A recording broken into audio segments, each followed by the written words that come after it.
Voilà, bonjour à tous, bonjour amis de Vitamine, heureux de vous retrouver ce matin.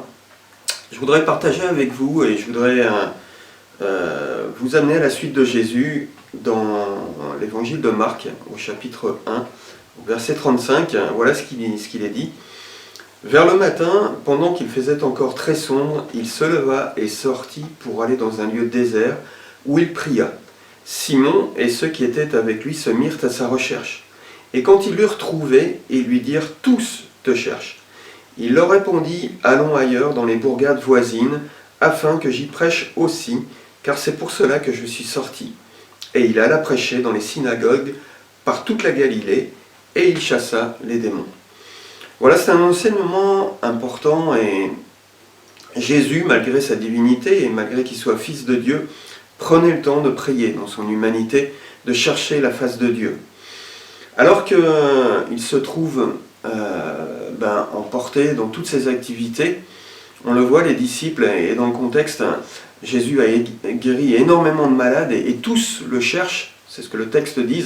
Et effectivement, la foule le cherche pour obtenir des guérisons, pour obtenir de Jésus.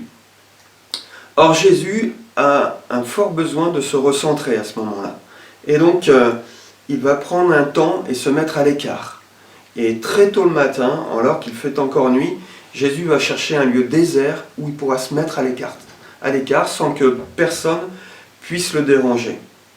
C'est un bel enseignement parce que ça nous permet à chacun de tirer des leçons de cet enseignement et de savoir aussi se mettre à l'écart parfois.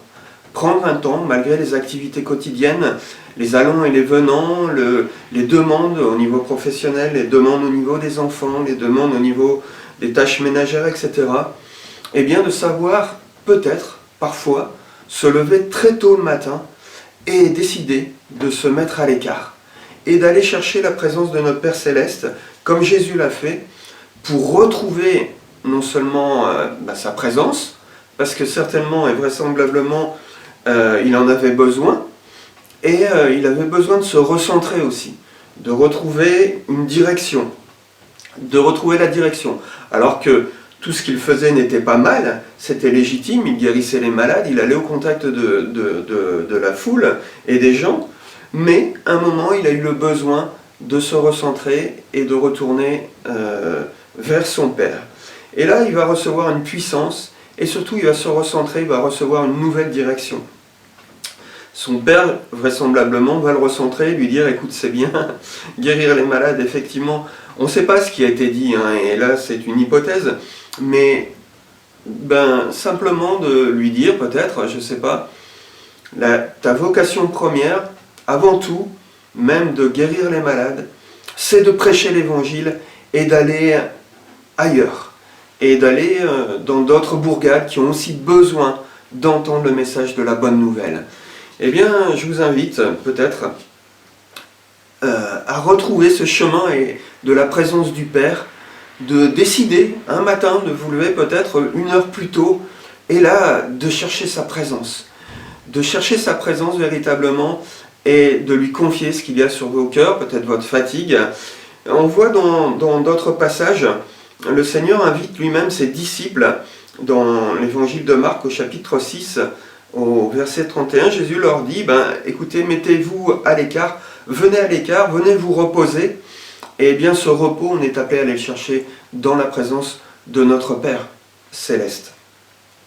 Et bien n'hésitez pas à décider, à vous reconcentrer, à retrouver des forces en Jésus, dans la présence de notre Père Céleste aussi, à ne pas vous laisser emporter par la foule, les venants et les allants et toutes les activités quotidiennes, mais de retrouver la présence du Père et de redéfinir ainsi votre priorité de vie. C'est de parler aussi, comme Jésus, de l'amour et de la grâce de notre Père Céleste à ceux qui en ont besoin aussi par ailleurs. Voilà, je vous souhaite une bonne journée en Jésus-Christ. Amen.